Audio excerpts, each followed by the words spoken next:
Hola amigos y amigas, muy buen día. Bienvenidos a un nuevo video aquí en el canal donde tratamos temas de astrología, astrología seria y con un enfoque eminentemente terapéutico o a los temas, grandes temas que tenemos en el presente, en nuestras vidas. Asimismo, tratamos temas del ámbito de la decodificación biológica, transgeneracional y otros temas ahí que están en esta órbita. En el día de hoy vamos a hablar brevemente de un importante aspecto concerniente al ámbito emocional en lo que respecta a la salud y a la enfermedad. En concreto, vamos a decir que cuando generamos esa respuesta adaptativa de supervivencia que la pone en marcha nuestro inconsciente biológico que llamamos enfermedad, porque en el fondo la enfermedad es eso, una respuesta adaptativa de supervivencia ante un estímulo, una entrada de datos que nosotros le llamamos un sobreestrés o un biopsicochoc que necesita una respuesta especial, distinta a la habitual, extraordinaria, inusual, y nuestro inconsciente biológico lo único que hace es adaptarnos biológicamente, valga la redundancia, a ese estímulo para poder, digamos, para poder atenderlo. Entonces, dicho esto, cuando vamos a decodificar qué es lo que ha desencadenado el síntoma y cuáles son las raíces de las conflictivas detrás de ese síntoma, para la cual justamente la enfermedad es la respuesta biológica adaptativa exacta, precisa, porque la enfermedad tiene una lógica biológica, recordemos. Bueno, cuando hacemos esto, en decodificación, en la consulta, cuando queremos decodificar un síntoma, algo nos ocurre, vamos a llegar a un punto donde tendremos que entrar en el plano emocional y revisar qué es lo que se disparó allí. A ver, me explico. A la base de la enfermedad, que es algo que nosotros creamos, que nosotros generamos, pero inconscientemente, porque, bueno, prácticamente nadie quiere estar enfermo, ¿no? Prácticamente eso el 99% de las veces no ocurre. Entonces, ahí vemos que la enfermedad es algo que generamos inconscientemente. Entonces, detrás de ella, siempre vamos a encontrar una incoherencia entre pensamiento, emoción y acto. Eso por un lado, y por el otro, siempre vamos a hallar también una emoción que ha quedado tapada, censurada, sumergida, guardada, y que por encima de ella aparece otra que la encubre, sobre todo de cara a la afuera, y que no tiene nada que ver con esa emoción original, la que está debajo. La emoción de cara a la galería, de cara al público, es la que nosotros llamamos emoción social o secundaria. Y se caracteriza porque está hecha para no desentonar con el colectivo, con el rol social y vincular que tenemos en nuestras vidas. O sea que esta es la emoción políticamente correcta, la que mostramos, y que en realidad esconde por debajo otra que es mucho más visceral, más instintiva, más primaria y más real, que es la que llamamos justamente emoción primaria. Y esta es justamente la primaria, la que hay que encontrar y expresar para ir destrabando la conflictiva en cuestión, que es la que está manteniendo la enfermedad.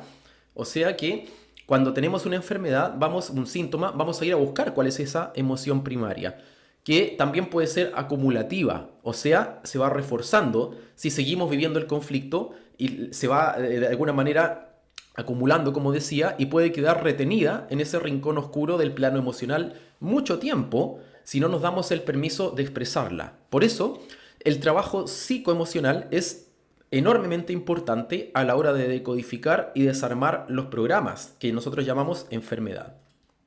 Bueno, para identificar la emoción social o secundaria, basta decir que es la que nosotros mostramos casi todo el tiempo, suele ser la que más usamos. Por ejemplo, si te caen visitas a la casa y eso es lo último que quieres en ese momento, pero por socialidad pones buena cara y les dices, oh, qué bueno que vinieron, mientras por dentro dices, joder, la puta mierda, qué cagada, que justo ahora se les ocurre venir, justo cuando quería estar descansando o haciendo otra cosa, tenía otros planes.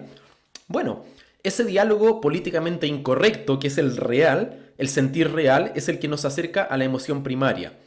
En ese momento, entonces, si uno pone atención y se observa, va a poder identificar esa emoción primaria, rabia, fastidio, desagrado, etc.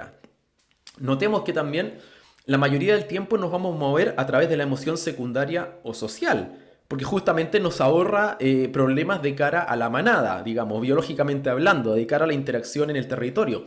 Si alguien tiene un problema laboral con su supervisor, su jefe personal, por ejemplo, difícilmente va a expresar su enojo y le va a decir, ándate a la mierda, ándate al carajo. Porque claro, eso puede tener consecuencias indeseadas como ser despedido.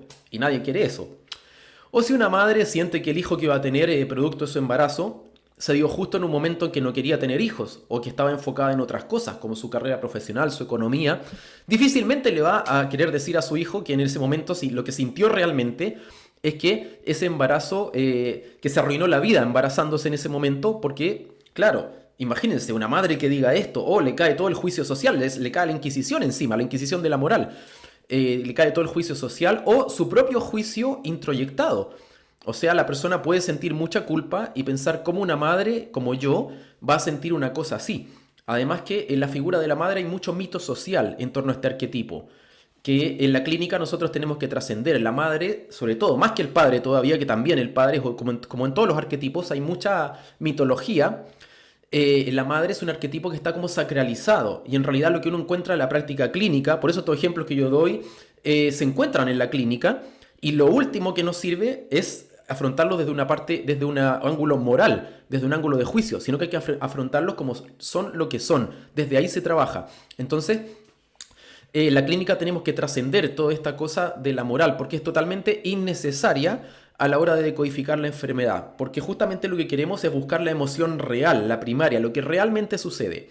Entonces, sinteticemos diciendo que la emoción secundaria es una tapadera de la emoción primaria, porque la emoción primaria usualmente es motivo de rechazo o condena social. Y como decía, va a ser esencial a la hora de decodificar un síntoma ir a buscar esa emoción primaria y expresarla.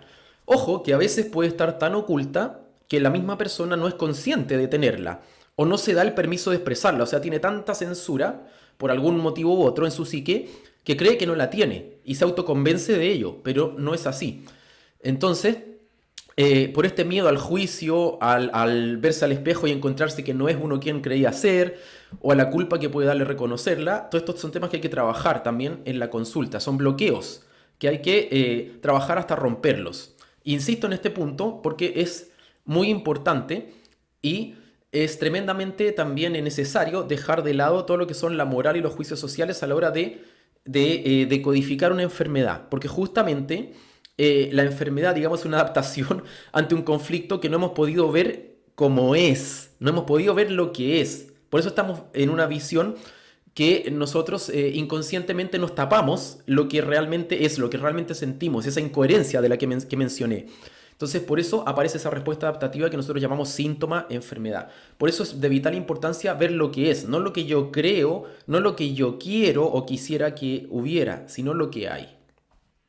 Por lo tanto, a modo de resumen, digamos que para reconocer la emoción primaria nos va a ayudar recordar que siempre es políticamente incorrecta. Eso tengámoslo en cuenta. Es visceral, es muy física o corporal incluso. A veces se puede sentir una persona que está con una buena sintonía con su cuerpo, puede que la sienta a nivel corporal. La siente en alguna parte del cuerpo, siente que esa parte le pesa o se le revuelve. Eso es una buena señal porque nos ayuda a identificar todo esto. No hay que pensar mucho para encontrarla, hay que permitir que aflore.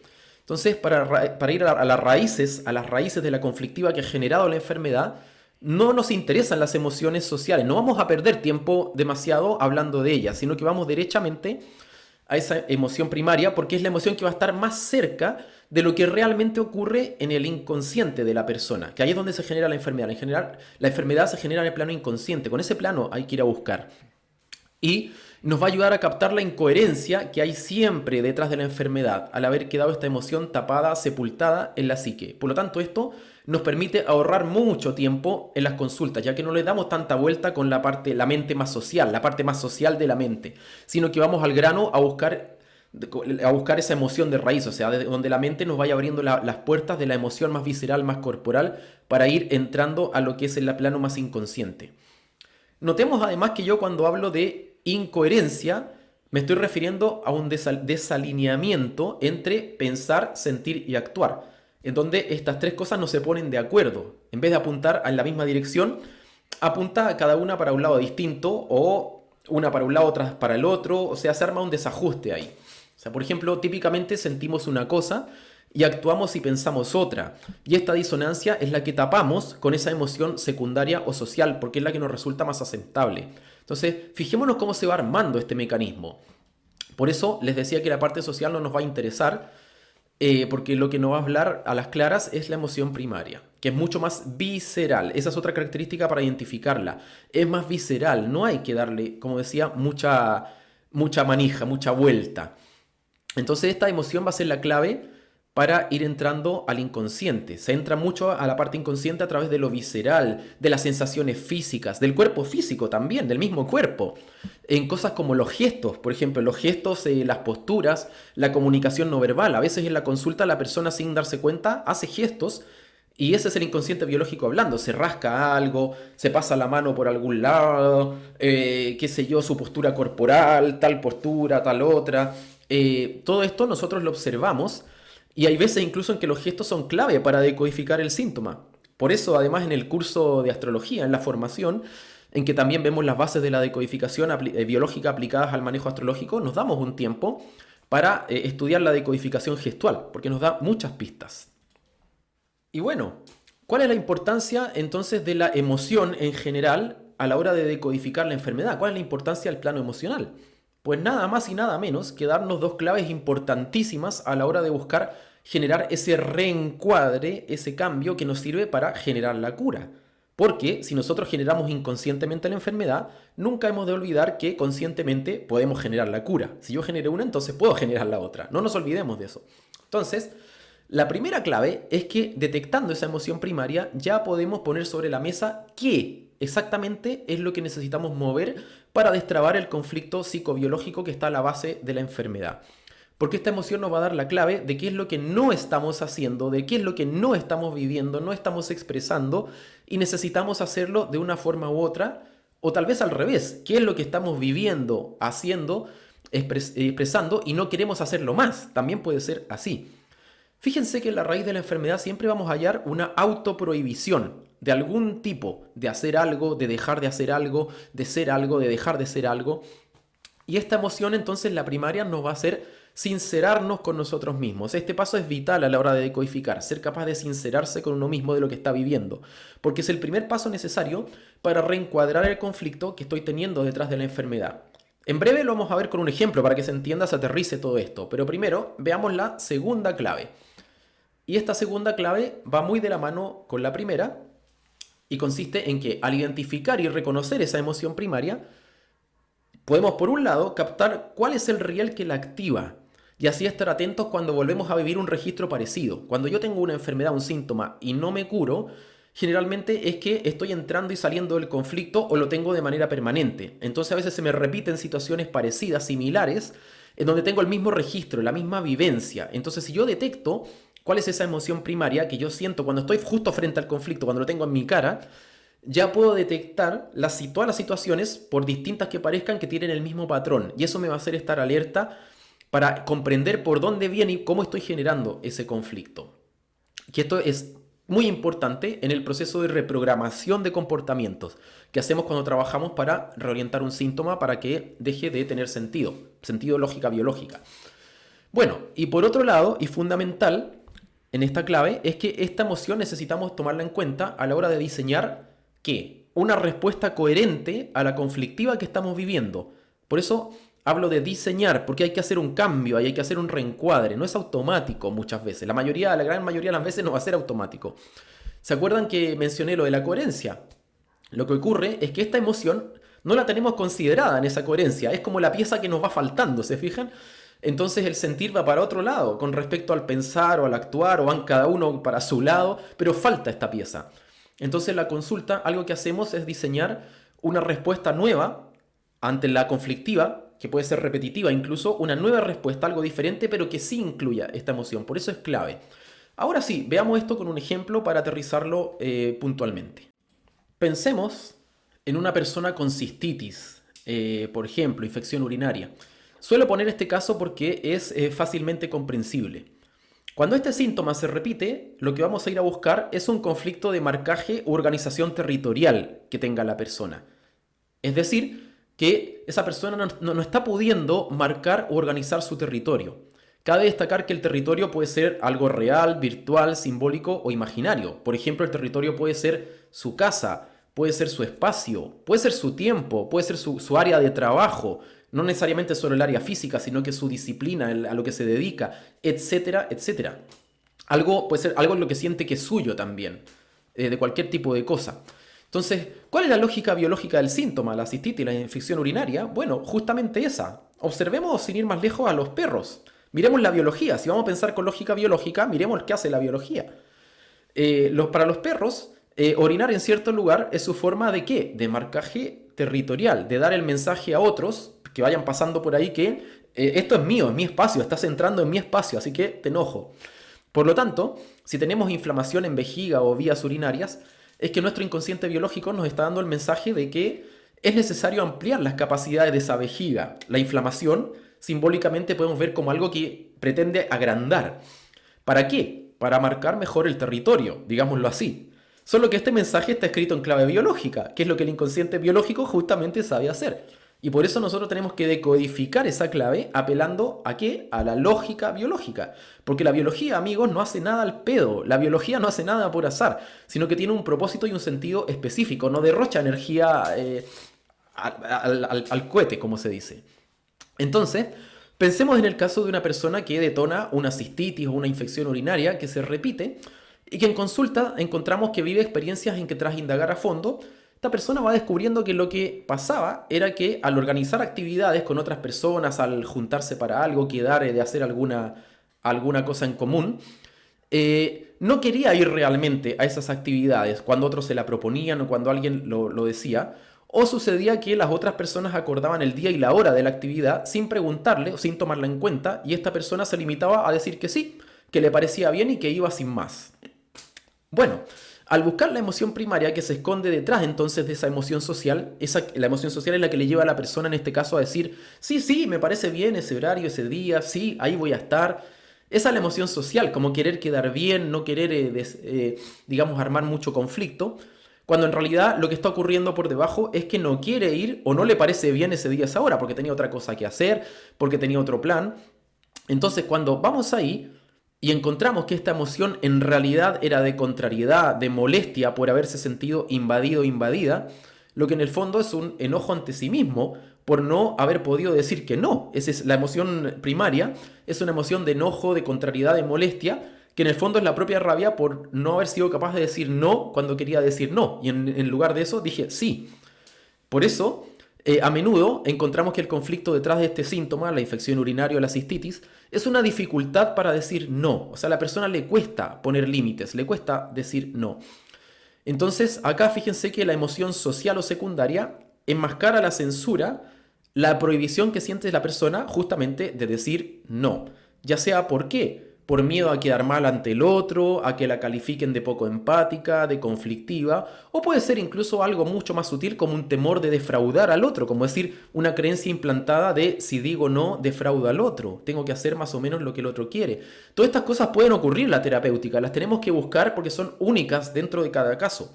Acá estoy dando nada más un ejemplo para que se entienda el punto.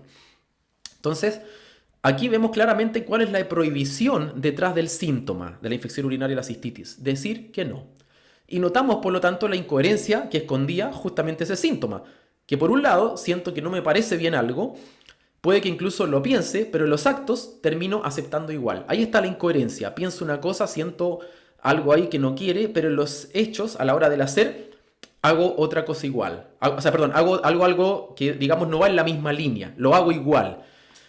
Acá, claro, el conflicto es que mi tiempo, el tiempo de que yo dispongo de esa persona, me siento invadida con respecto a ese tiempo que yo dispongo. Otro me está digitando, digamos, me está organizando mi tiempo. Ahí está el conflicto de marcaje y organización territorial que yo decía, la cistitis de la infección urinaria. Entonces, notemos que acá, retomamos, es pensar, sentir y actuar están yendo en direcciones distintas. Entonces, la emoción primaria, esa contrariedad, esa molestia, ese enojo, nos permite, al ponerla sobre la mesa, comprender lo que realmente estaba ocurriendo. O sea, la historia debajo de los hechos. A la vez que nos pide que ese malestar, esa contrariedad, esa molestia, ese enojo, lo integremos a la conciencia, diseñando una respuesta nueva, no la misma respuesta, no decir sí cuando quiero decir no. Hay que diseñar una respuesta diferente ante ese tipo de situación. Donde ahora sí, esa respuesta tiene que tener por requisito incluir lo que esta emoción nos apuntó, nos señaló. Por ejemplo, puede ser que la próxima vez que se produzca una situación similar, no responder que sí de inmediato, que esta es la tendencia inercial, y pensárselo muy bien, si realmente quiero disponer de mi tiempo de esa manera. Puede ser que yo le diga a la persona, mira, me lo voy a pensar, mira, me lo pienso y después te digo, por ejemplo, y observar si realmente estoy diciendo que sí por cumplir o realmente lo quiero. Esto ya es un pequeño cambio que al reforzarse y asentarse va a dar un gran cambio. Este trabajo, por supuesto, va a ser el que le va a costar a la persona, porque ya tenía aceitado el riel de no saber decir que no. Entonces ya lo tiene funcionando en automático, digamos. Entonces le va a costar porque va a tener que meterle voluntad. Puede ser entonces un trabajo que necesite reforzarse, sostenerse en el tiempo, metiéndole voluntad para poder hacer el cambio. Justamente este es el reto que está ahí detrás de ese síntoma, porque constituye una respuesta distinta al mismo conflicto. Entonces ahí vemos muy claro que la propia persona es la artífice y la creadora de su curación. Y a veces esa curación va a requerir sostener procesos que le van a sacar a la persona de su comodidad incómoda, digamos, que en realidad es una comodidad que no es comodidad, que es decir no, decir sí cuando quiero decir no. Eso es una comodidad incómoda, una falsa comodidad. Entonces este síntoma va a retar, va a desafiar a la persona a salir de esa falsa comodidad para volver a la coherencia, o sea, al introducir este elemento nuevo, este cambio de perspectiva con respecto al mismo problema que tenía, ponerse en una situación de coherencia. Por eso la enfermedad es algo mucho más que solo biológico, sino que a veces detrás de ella se esconden retos que tienen que ver con nosotros a un nivel muy profundo y que nos ayuda a reencuadrarlos para encararlos y superarlos. Así que eso les quería comentar en este ejemplo, que se vieran esos puntos principales, punto de la coherencia, la emoción primaria, la emoción secundaria y en general el importante rol de las emociones a la hora de decodificar lo que es la enfermedad, lo que es el síntoma. Así que dicho eso, voy dejando este video hasta aquí y nos estamos viendo en una próxima instancia. Les mando un abrazo grande y que estén muy bien. Chao, chao.